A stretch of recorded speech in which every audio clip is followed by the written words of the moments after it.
A nurse approached a millionaire and told him not to go to his meeting. The next morning, there were 2 luxury cars at her small house.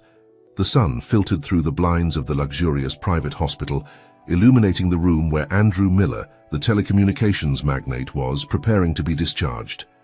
At 55, Andrew was the very image of success. Perfectly groomed grey hair, a tanned face, and a smile that radiated confidence. However, the last few weeks had been a living hell for him. A heart attack had caught him in the middle of an important negotiation, forcing him to postpone all his plans. Now, after weeks of recovery, he was ready to take back control of his empire. "Mr. Miller, are you ready to leave?" asked Dr. Ramirez, his primary physician. As he entered the room, Andrew nodded impatiently. "More than ready, doctor. I have a crucial meeting this afternoon and I can't afford to miss it." Dr. Ramirez frowned. "Andrew, you know I recommended resting for at least another week. Your heart is still weak and my heart is fine," Andrew interrupted in a tone that brooked no argument. "I've been cooped up here for weeks. My company needs me." The doctor sighed, knowing it was useless to argue with his stubborn patient. "All right, but promise me you'll take it easy and follow all my instructions." Andrew nodded distractedly as he finished buttoning his designer shirt. His mind was already on the meeting that afternoon, where he would close a multi-million-dollar deal that would change the course of his company. As the businessman signed his discharge papers, a young nurse entered the room. She was beautiful, with long brown hair and green eyes that seemed to hide a secret. Andrew glanced at her, noticing something familiar about her features, but quickly dismissed the thought. "Mr. Miller," the nurse said in a soft but firm voice, "I know it's not my place to say this, but don't go to that meeting this afternoon." Andrew looked at her, surprised. "Excuse me, who are you and why are you telling me this?" The nurse seemed to hesitate for a moment, as if she were struggling with herself. "My name is Laura, and I just know you. Shouldn't go. Please trust me." Before Andrew could respond, the nurse quickly left the room, leaving him confused and slightly irritated. Who did that woman think she was to give him orders? Shaking his head, Andrew finished getting ready and left the hospital, ignoring the mysterious nurse's warning. His driver was waiting for him at the entrance with his luxurious black car. "To the office, Rodrigo," he ordered as he settled into the back seat. "We have a lot of work to do." As the car pulled away from the hospital, Andrew couldn't help but look out the rear window. For a moment, he thought he saw Nurse Laura watching him from a third-floor window, her face a mix of concern and something else, sadness. Andrew shook his head. Dismissing those thoughts, he had more important things to focus on. However, a small voice in the back of his mind kept asking, why did that woman seem so familiar to him? And more importantly, why had she warned him not to go to the meeting? As the car disappeared into the city's traffic, Andrew couldn't imagine how that simple warning would change the course of his life forever. The skyscraper that housed Miller Telecommunications headquarters stood tall in the heart of the city's financial district. Andrew Miller entered the lobby with a determined stride, ignoring the surprised looks from employees who didn't expect to see him so soon. "Welcome back, Mr. Miller," greeted his assistant Martha, a middle-aged woman with thick-rimmed glasses and a notepad always at hand. "The board is waiting for you in the conference room." Andrew nodded curtly. "Thank you, Martha. Prepare the Phoenix project documents. I'll need them for the meeting." As he ascended in the private elevator to the top floor, Andrew couldn't help but think about the nurse's warning. Why had she told him not to attend this meeting? Shaking his head, he dismissed those thoughts. He had more important matters to attend to. The boardroom was full when he entered. The board members stood up, some with genuine smiles, others with more cautious expressions. "Andrew, what a surprise to see you so soon," said Richard Green, the company's vice president and a close friend of Andrew. "Are you sure you should be here?" "I'm perfectly fine, Richard," Andrew replied with a forced smile. "Now, can we begin?" The meeting proceeded normally. For the first hour, Andrew presented the Phoenix project, an innovative communications platform that would revolutionize the market. The board members listened attentively, occasionally asking questions. However, as the meeting progressed, Andrew began to notice something strange. Furtive glances exchanged between some board members, barely audible whispers, a tension in the air he couldn't explain. It was then that he noticed in the middle of his presentation, he saw Richard discreetly slide a document to another board member. The paper bore a seal Andrew recognized immediately. It was the logo of his main competitor, Global Communications. Suddenly, the nurse's words echoed in his mind. Was this what she meant? Was there a conspiracy underway? Andrew continued his presentation, but his mind raced. He observed more carefully, noticing details he had previously overlooked, the way some members avoided his gaze, the poorly disguised nervousness of others. When the meeting finally ended, Andrew felt exhausted and confused. Something was definitely wrong, but he couldn't pinpoint what it was. "Excellent presentation, Andrew," said Richard, approaching with a smile that didn't reach his eyes. "We should celebrate your return. How about dinner tomorrow at my house?" Andrew nodded, distractedly, his mind still reeling. "Sure, Richard. Tomorrow." He left the boardroom feeling as though he had aged 10 years in the last few hours. The nurse Laura's words kept echoing in his head. How could she have known something was wrong? Determined to get to the bottom of it, Andrew headed to his office. He needed to review some documents, make some calls. Something wasn't right, and he was determined to find out what it was. As he sat at his desk, he couldn't shake the feeling that he had just entered a dangerous game, one where he didn't know all the rules. Laura's warning had been just the beginning. Now Andrew Miller faced a mystery that threatened to destroy everything he had built. And somewhere in the city, a young nurse named Laura looked out the window of her small apartment, wondering if she had done the right thing by warning a man she didn't know, but who, nonetheless, seemed strangely familiar to her. The sun set over the city as Andrew Miller entered his luxurious mansion. The day had been exhausting, both physically and emotionally, and all he wanted was a whiskey and the peace of his study. However, fate had other plans for him. Mr. Miller greeted Maria, his housekeeper of more than 2 decades. "A package arrived for you this afternoon. I left it in your study, as always." Andrew frowned. He wasn't expecting any package. With a sense of foreboding, he headed to his study, an elegant space filled with books and memorabilia from A Successful Life on the mahogany desk. A manila envelope awaited. With trembling hands, Andrew opened the envelope. Its contents took his breath away. Internal company documents, confidential emails, even transcripts of phone calls. All pointed to one thing, a conspiracy against him, orchestrated by some members of his own board. "Impossible," he murmured, flipping through the pages frantically. There it was, plans to sell, confidential information to the competition, strategies to weaken his position in the company, even discussions about how to leverage his recent health scare to force his retirement. Among the conspirators, one name stood out: Richard Green, his friend and confidant for years. The betrayal hit him like a punch to the gut. Andrew collapsed into his chair, his head spinning. How had he not seen this coming? Who had sent these documents?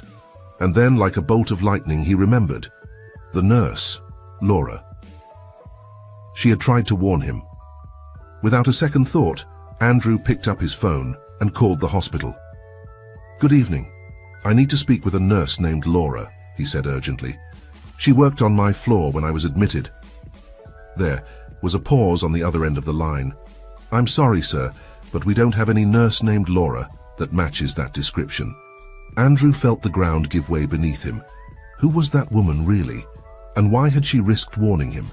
Determined to find answers, Andrew spent the next few hours investigating. He used all his contacts, moved heaven and earth, until he finally obtained an address. It was nearly midnight when he arrived at the modest apartment building where Laura supposedly lived. He climbed the stairs with his heart pounding, not knowing what to expect. He knocked on the door of apartment 3B. Seconds that felt like an eternity passed until the door opened, revealing the same young woman he had seen at the hospital. "Mr. Miller," Laura said, surprised but not entirely. "I was expecting you." Andrew looked at her intently, searching her face for something that would explain the familiarity he felt. "Who are you, really? And how did you know about the meeting?" Laura sighed deeply, as if she were about to reveal a long-held secret. "Please come in. It's a long story, and I think we'll both need to sit down for this." Andrew entered the small apartment. Noticing the photos on the walls, one in particular caught his attention. A young woman who looked remarkably like Laura, but whom Andrew recognized immediately.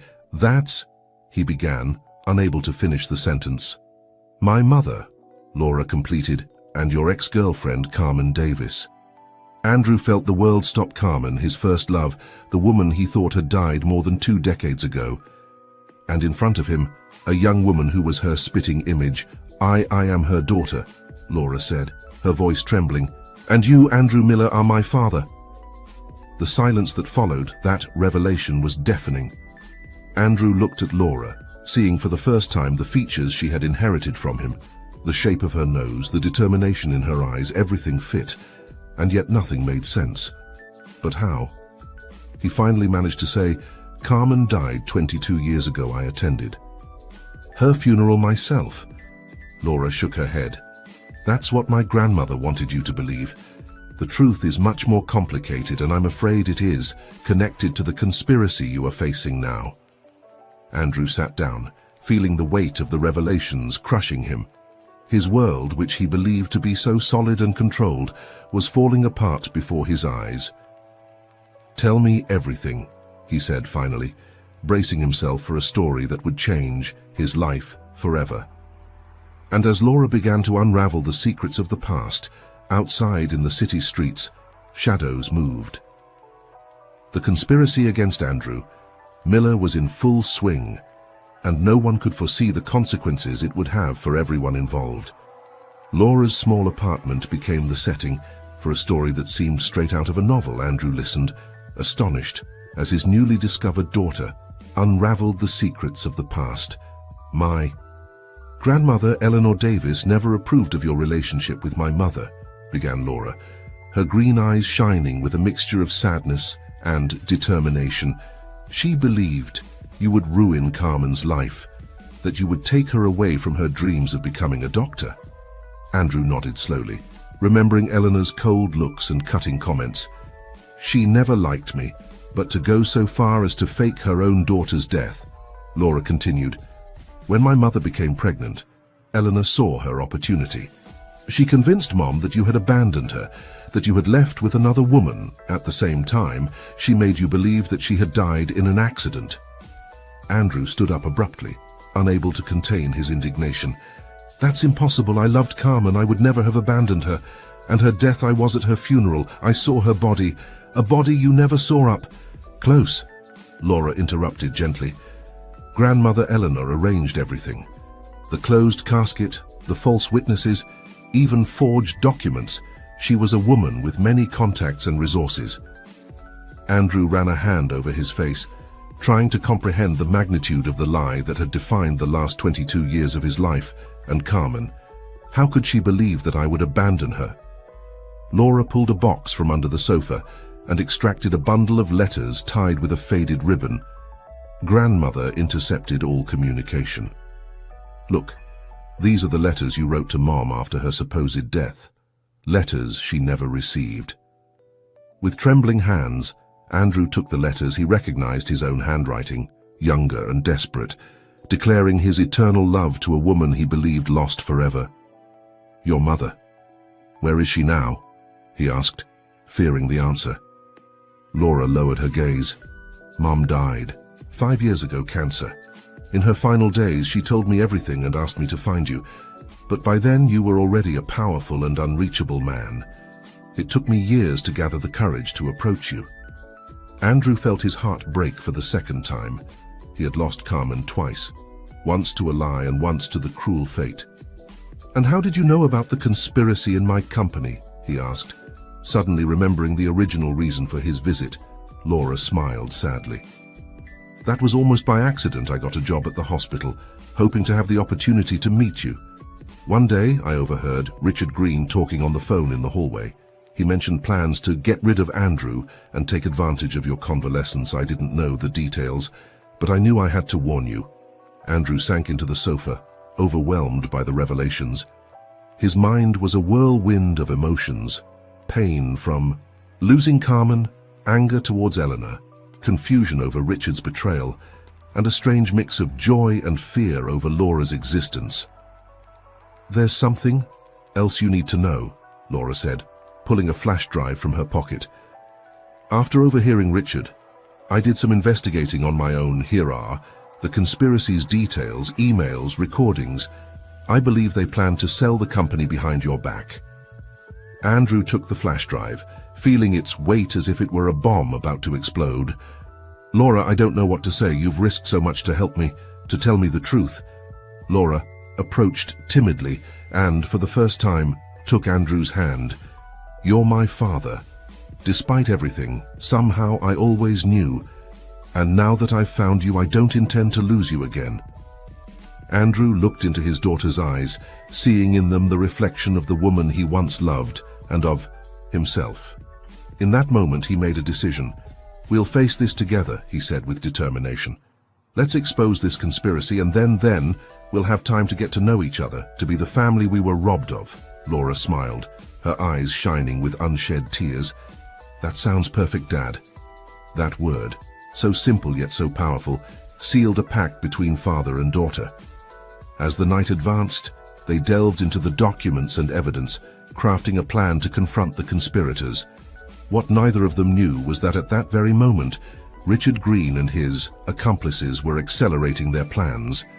The battle for the future of Miller Telecommunications was about to begin, and the stakes were higher than anyone could imagine. The next few days were a whirlwind of activity for Andrew and Laura. Father and daughter worked tirelessly, analyzing every document, every email, every clue that could help them expose the conspiracy. Andrew moved cautiously within the company, feigning ignorance while carefully observing his supposed allies. Richard Green, in particular, seemed increasingly nervous, casting furtive glances and having hushed conversations that abruptly ended when Andrew approached one afternoon. While reviewing the evidence in Laura's apartment, Andrew had an epiphany. "The Phoenix Project," he murmured, flipping through some documents. "It's not just a new communications platform, it's the key to everything." Laura looked at him, intrigued. "What do you mean?" Andrew spread several papers on the table. "Phoenix isn't just an upgrade, it's a paradigm shift. If it works as we've designed, it will revolutionize the entire industry, and that means that it would be worth a fortune to the competition." Laura finished, suddenly understanding. "You think they plan to sell the technology?" Andrew nodded gravely. "Not just the technology, I believe they plan to sell the entire company with Phoenix as the crown jewel, and I bet Global Communications is the buyer."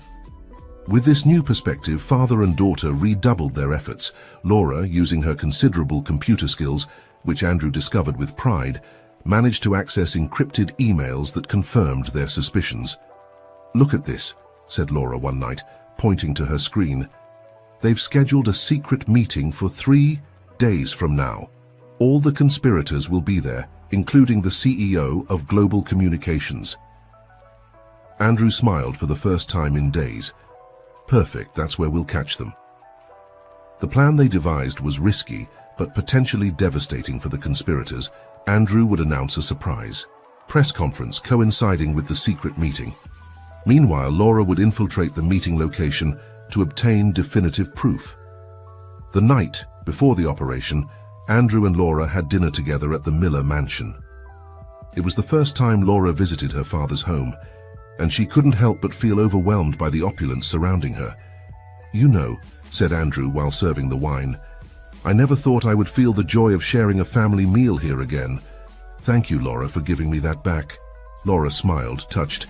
"I never imagined I would ever meet my father. It's like destiny has given us a second chance." As they dined, the conversation flowed naturally. Andrew recounted stories of his youth with Carmen, and Laura shared anecdotes from her childhood. For a moment, the weight of the conspiracy and the secrets of the past disappeared, leaving only the warm glow of a newly reunited family. However, the reality of their situation soon returned. As they finished dessert, Andrew's phone rang. It was a text message from Richard. "Andrew, we need to talk. It's urgent tomorrow, 10 a.m. in my office." Andrew showed the message to Laura. It seems they suspect something. We'll have to be even more careful tomorrow. Laura nodded, her expression becoming serious. I'll be ready. No matter what happens, Dad, we'll face this together. That night, while Laura slept in one of the guest rooms, Andrew stayed up in his study, looking at old photographs of Carmen. I promise, he whispered to the smiling image of his first love, that I will protect our daughter and seek justice for everything that was done to us. The next morning dawned grey and rainy, as if the weather sensed the storm about to break over Miller Telecommunications. Andrew arrived at the office early, mentally preparing for his meeting with Richard. At exactly 10 a.m., Andrew entered his old friend and now traitor's office. Richard greeted him with a tense smile, his eyes revealing a mix of nervousness and determination.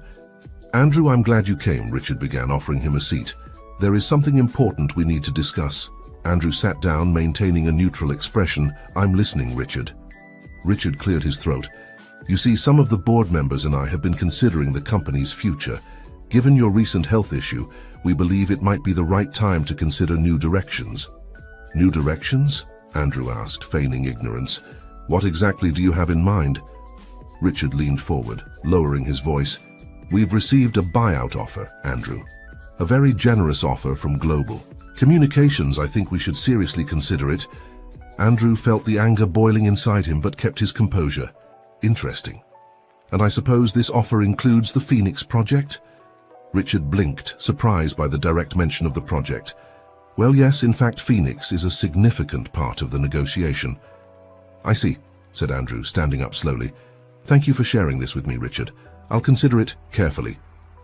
As he left the office, Andrew could feel Richard's eyes on his back. He knew time was running out.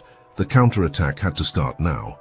Meanwhile, Laura was preparing for her part of the plan. Dressed in an elegant suit and carrying a fake ID, she headed to the hotel where the secret meeting was to take place. Her heart pounded, aware of the risks but determined to help her father and uncover the truth. At 3 p.m., Andrew called a surprise press conference. Journalists quickly filled the Miller Telecommunications conference room.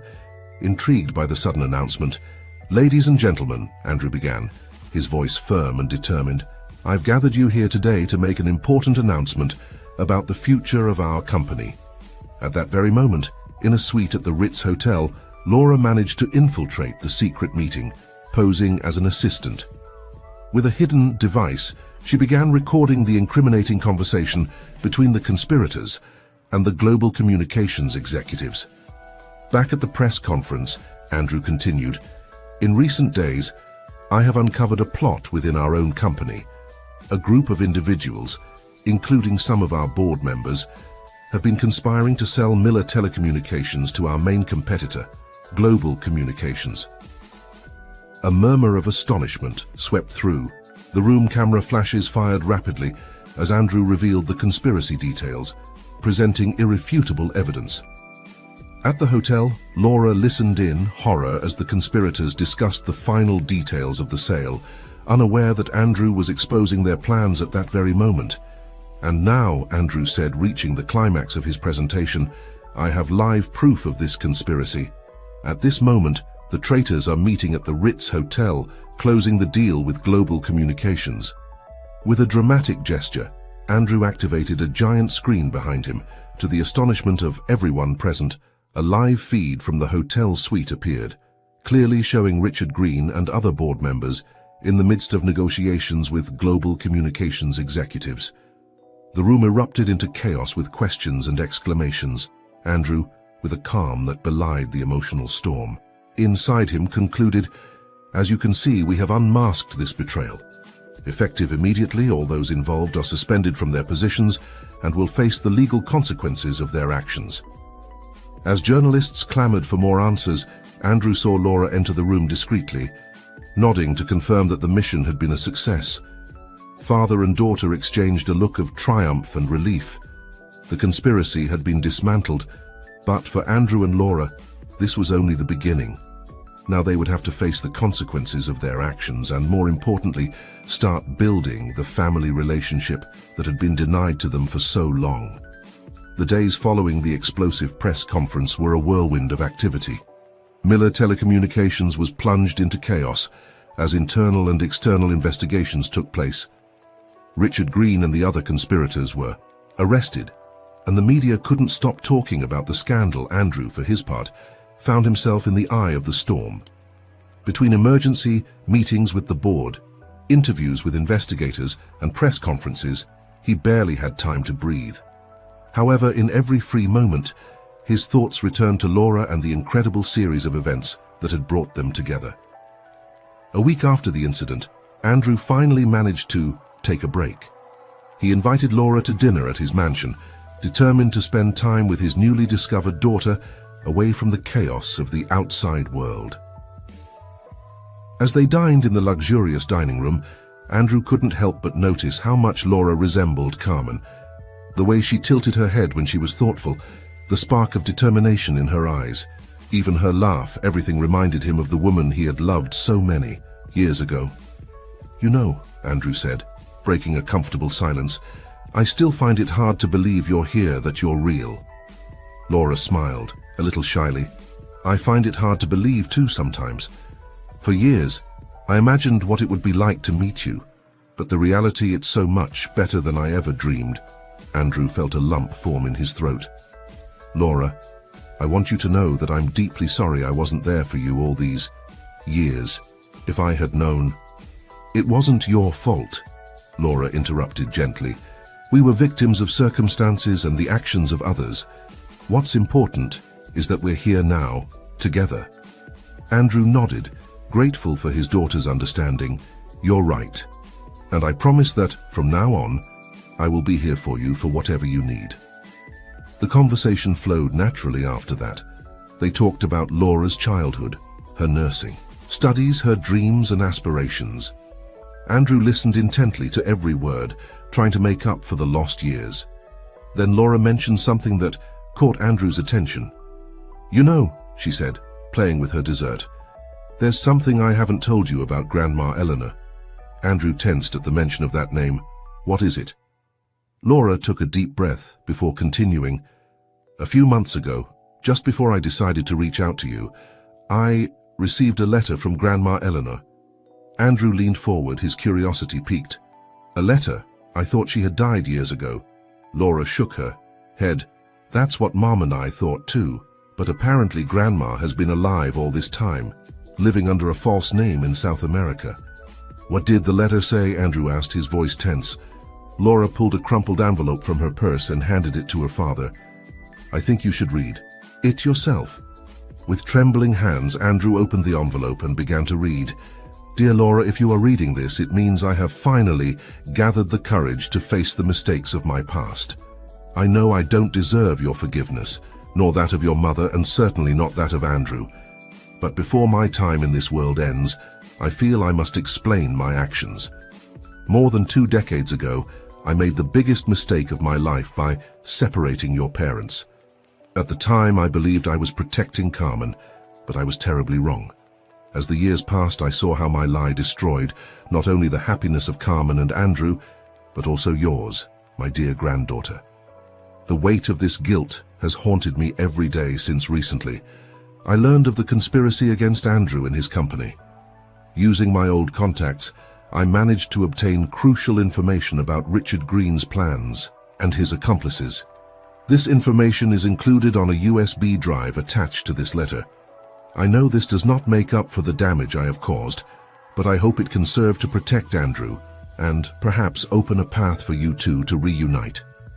Laura, my last wish is that you find your father and tell him the truth, and if by some miracle he reads these words. Andrew, I am deeply sorry. I hope you can find in your heart, if not forgiveness, at least the understanding that my actions, though terribly wrong, came from a place of misguided love. With all my regret and love, Eleanor Davis." Andrew let the letter fall, his mind a whirlwind of emotions. Anger, pain, confusion, and surprisingly, a hint of understanding fought to dominate his thoughts. "When did you receive this?" he finally asked, his voice barely a whisper. 3 months ago, Laura replied. "It was what finally pushed me to find you." The information on the USB drive was crucial in exposing the conspiracy. Andrew stood up from the table and walked to the window, staring at the night sky. All these years, all the pain, the loss, and now this. Laura approached her father and timidly placed a hand on his shoulder. I know it's a lot to process, but I think Grandma, in her twisted way, finally tried to do the right thing. Andrew turned to his daughter, his eyes shining with unshed tears. Laura, I don't know if I can ever fully forgive Eleanor for what she did, but I am grateful that her final actions brought us together. Father and daughter embraced, a moment of connection that had taken decades to arrive. When they finally parted, Andrew had a look of determination on his face. I think it's time we take a trip, he said. We need to find Eleanor and close this chapter once and for all. Laura nodded, a mix of anticipation and nervousness on her face.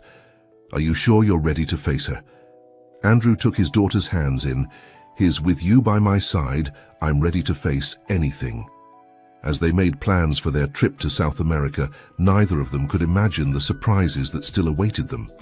The search for Eleanor Davis would not only reveal more secrets of the past, but also test their newly formed bond in ways they never expected. Andrew Miller's private jet landed smoothly at Buenos Aires International Airport under a clear spring sky. Laura, who had never flown on a private jet before, still felt a bit dizzy from the luxury and speed of the trip. Are you okay? Andrew asked, noticing his daughter's pallor. Laura nodded, forcing a smile. Yes, just a bit overwhelmed. All of this, it's very different from what I'm used to. Andrew looked at her with a mix of guilt and affection. I'm sorry, I should have considered that. I promise we'll try to keep a lower profile during our stay here. As they headed into the city in a discreet rental car, Andrew couldn't help but notice how Laura observed everything with wide-eyed wonder. Buenos Aires, with its mix of European architecture and Latin American energy, was a spectacle for someone who had never left her country. Before they stayed at a boutique hotel in the Palermo neighborhood, away from the hustle and bustle of downtown once settled.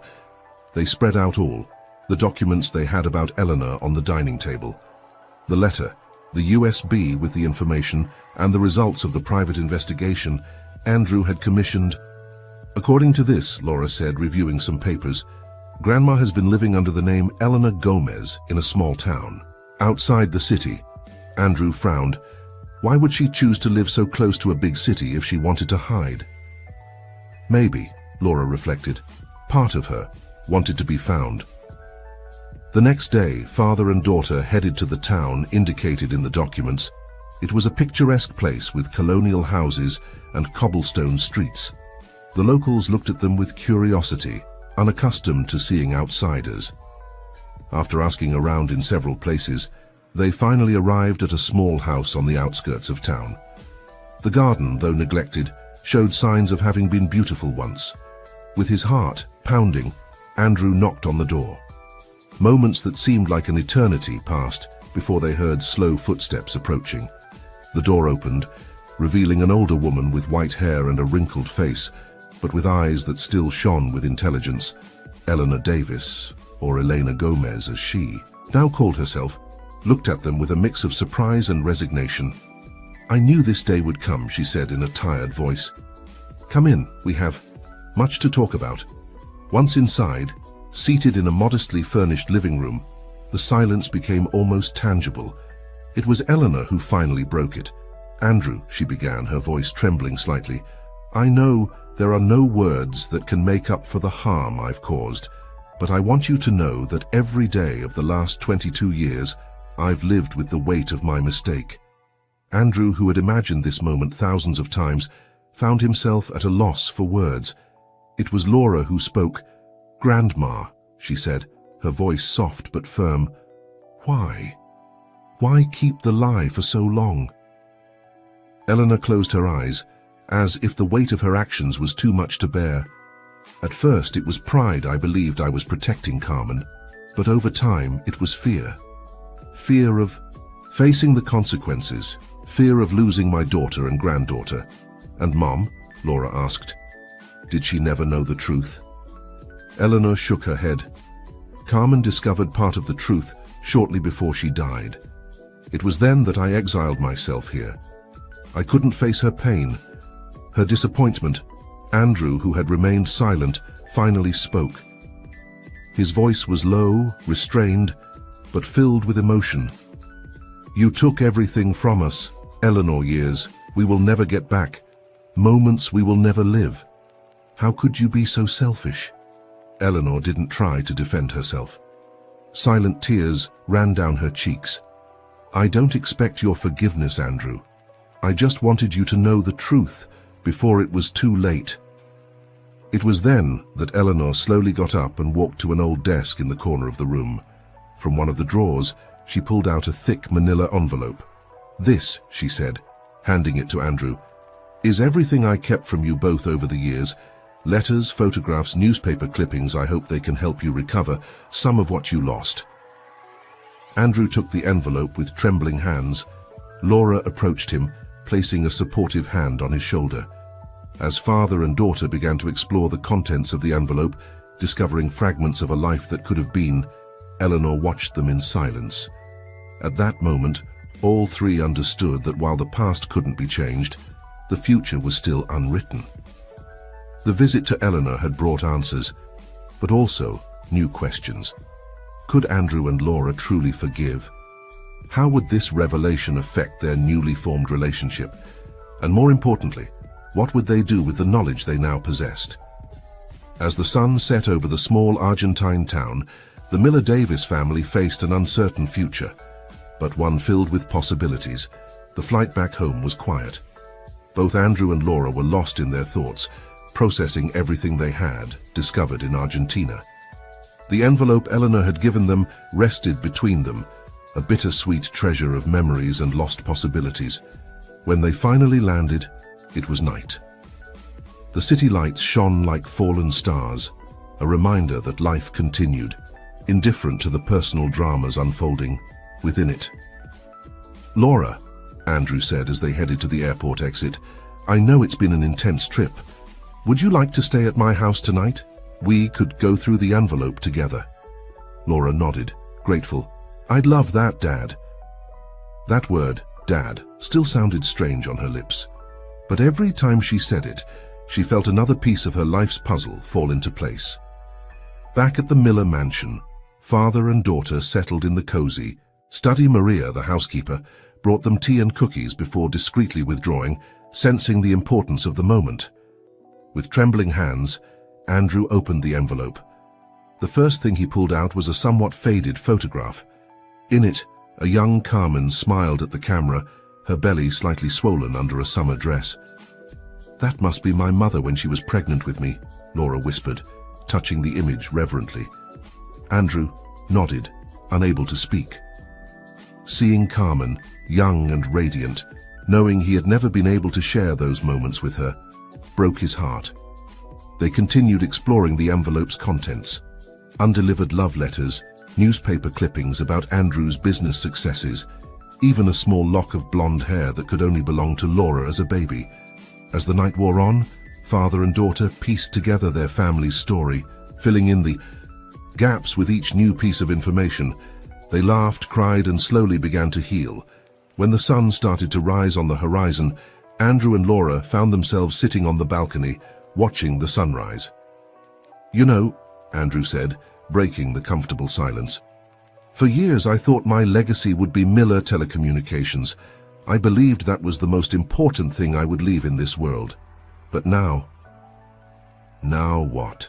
Laura asked softly. Andrew looked at her, his eyes shining with a mixture of love and determination. Now I know my true legacy is you, Laura. And I want to spend the rest of my life being the father I should have always been. Laura felt tears welling up in her eyes. Dad, I don't know what to say. You don't have to say anything, Andrew replied, taking her hand. Just promise me you'll give me the chance to be a part of your life, to really get to know you. Laura nodded, squeezing her father's hand. I promise. In that moment, as the sun rose in the sky, illuminating the city waking up, Andrew Miller made a decision. Laura, he said, I've been thinking I want to do something meaningful with everything we've learned. How would you feel about creating a foundation? We could help reunite separated families, offer scholarships to nursing students in your mother's honor." Laura's eyes lit up. "That would be wonderful, Dad. And maybe could we include a program to help elderly people like Grandma Eleanor, people who have made mistakes but seek redemption?" Andrew smiled, surprised and proud of his daughter's compassion. "That's an excellent idea, Laura. I think your mother would be very proud of you." As the day advanced, father and daughter began sketching out plans for their new foundation. They decided to call it New Dawn Foundation. In honor of the moment, they decided to create something positive from their painful history. As they worked, Andrew couldn't help but notice how Laura had inherited not only Carmen's compassion, but also her sharp intelligence and organizational skills. He found himself imagining what it would have been like to watch his daughter grow up. And although the pain of that loss would never completely disappear, he took comfort in knowing they had a future ahead of them. In the weeks that followed, news of the Millers' new foundation spread quickly. The media, still processing the scandal at Miller Telecommunications, pounced on this new story. Andrew and Laura found themselves in the spotlight once again, but this time for positive reasons. The inauguration of the New Dawn Foundation was an emotional event. Andrew and Laura shared their story publicly for the first time, moving the audience with their tale of loss, rediscovery, and hope. "Our story," Andrew said in his speech, "is one of second chances. It taught us that it is never too late to right the wrongs of the past, to build bridges and rebuild what was thought lost. It is our hope that this foundation can offer that same opportunity to others." Laura, standing beside her father, added, "We also want to honor the memory of Carmen Davis, a woman whose love transcended even the hardest barriers. Her spirit of care and compassion will live on through every life we touch with this foundation." Among the audience, familiar and new faces mixed. There were Andrew's former employees, proud to see their boss in this new chapter of his life. There were also nurses and doctors from the hospital where Laura had worked, excited to see how their colleague was using her new position to do good.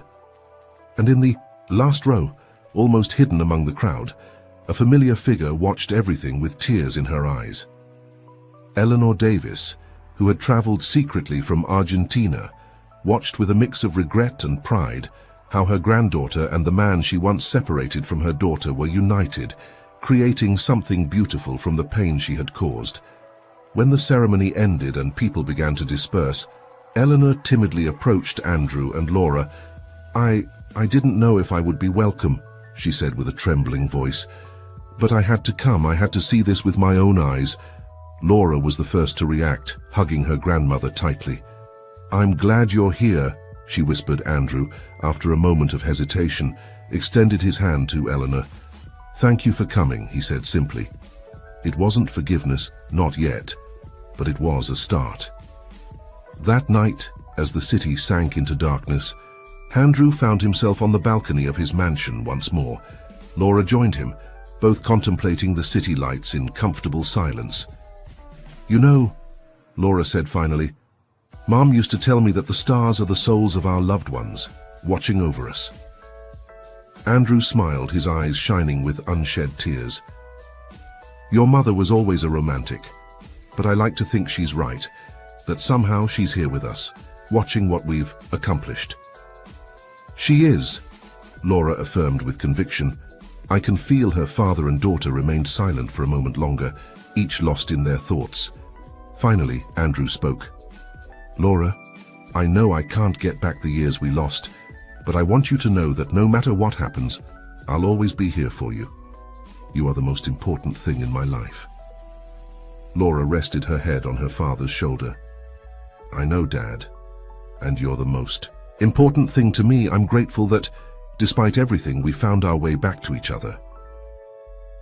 As the night advanced, Andrew and Laura Miller remained together, contemplating the future with hope and determination. They knew the road ahead wouldn't be easy, that there would still be obstacles to overcome and wounds to heal.